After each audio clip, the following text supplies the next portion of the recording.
team, the trust that he has when he gives it to PJ or to Gaff or to Lively. A lot of times stars coming down a stretch will ignore the double team and try to beat the double team and do it themselves. But Luka really understands the game, and he trusts his teammates and the energy. Again, with him, I think getting the tee, it's been a long time since he's gotten the tee. So I think he was just trying to see if he can get a tee. He got it. We all know he knows how to get a tee. But again, his emotion, we need that, and we need that in a positive way. Hey, Coach, following up on that, after he gets the tee, he comes out in the fourth quarter, renewed intensity on the defensive end. I was just wondering what it was like to sort of coach him through that stretch and watch him regulate himself and channel that. A lot of times, and we've seen tees before with him, a lot of times he'll turn that into a positive. He, for whatever reason, will channel that energy. He turns it to someone else, and he takes his game to another level. A lot of times when you get a tee, you sometimes can go the opposite way. It could be a negative, but I think a lot of times he is using that to get himself going, or he's trying to locate someone in the stands to get him going. And so when you look at his emotions, he wants to win. He wants to do everything to win, and sometimes that's just one way that he fires himself up. Jason, when Luka competes like he did tonight defensively, especially on ball, obviously they're trying to go at him as much as possible. What effect does that have on the guys around him? Well, I think we all know when he's playing at that level, they have to step up too. They understand the responsibility of their leader. When he's going to play defense and participate, they have to, be able to do the same thing. And so again, he's leading not just on the offensive end, but the defensive end. He's made some great plays, coming up with steals, and then rebounds, and then being able to guard the ball. That's something that we know that teams are going to put him in the pick and roll, and he knows that. So he's been able to pick his spots and understands that we need those stops. And again, when you can hold the Clippers, because they're a great offensive team, under 100 points, that shows that we're playing defense at a high level. Jason. Yeah. I know you joked about this being 90s basketball at its best, but it seems like with the officiating and the wings that you have, you're better equipped to play more physical on the wings because you have the athletes to do it. Yeah, ever since March something, we could see there was a shift in the officiating, and that there were less whistles, and the physicality had stepped up. So we embraced it, and that's who we are. And tonight or the playoffs are no different. The physicality, it's about players making plays.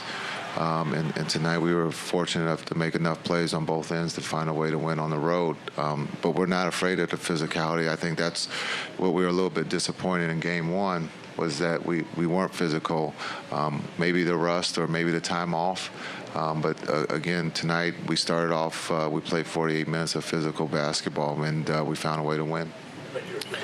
Can you take us through real quick? The coach's challenge turned out to be pretty pivotal. Is this something you saw, somebody on the bench? We talked about it. I had 2 timeouts, so we kind of felt we can burn one on a challenge. Kai said he hit the ball, so he got trust, and it turned out to be right, and that was a big challenge. Just going back to Luka a little bit, he played nearly 46 minutes tonight. Just how big is conditioning at this time of the year when you pretty much got to give it your all? Yeah, he's young. He's 22. He's Benjamin Buttons. He's going backwards. He's young. If you ask him, he's going to tell you he can play 48. I thought we were trying to maximize different ways to get him rest. Now on the sheet it's going to say 45, but we believe that being able to use a timeout during the free throws to get him that rest is a little bit longer than normal. So, but when he's on the floor, he's a plus, and we need him on the floor.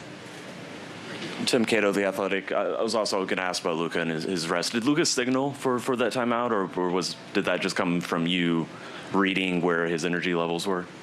I think he wanted a timeout. I told him we were taking a timeout, but we were going to take him out during the free throws, so he agreed. as you know, he never wants to call a timeout or come out of the game, but we needed to find a way to get him some rest, and it's just one of the creative ways that we've talked about of trying to get our star players rest while they're shooting free throws. And then one more Luka moment. Did you exhale when the pass he made to Kyrie in the very final seconds that I think led to the closing free throws for Kyrie, when that actually got through the window, that very narrow window that he passed it through? Yeah, you trust your quarterback. You know, he's made a lot of passes that a lot of people can't make. It just comes down to the receiver being able to catch it, and Kai caught it and went to the free throw line. But we trust with Luka being able to quarterback, especially as well as the Clippers' hands are in those situations to come up with deflections or steals. You believe when he throws it that he believes that his receiver is going to catch it. Right here. One more last question. Yeah, I'm just going to ask you about Zubac. I know he hurt you guys in game one. How do you think you guys did on him tonight? We did better. He still posted us up and scored. But I thought the effort was better. The physicality helped. But we made it harder. And sometimes, they're good and he's good. And so even when you play perfect defense, sometimes they still score. But I thought we did a great job of concentrating on making sure that he didn't do what he did in game one. Thanks.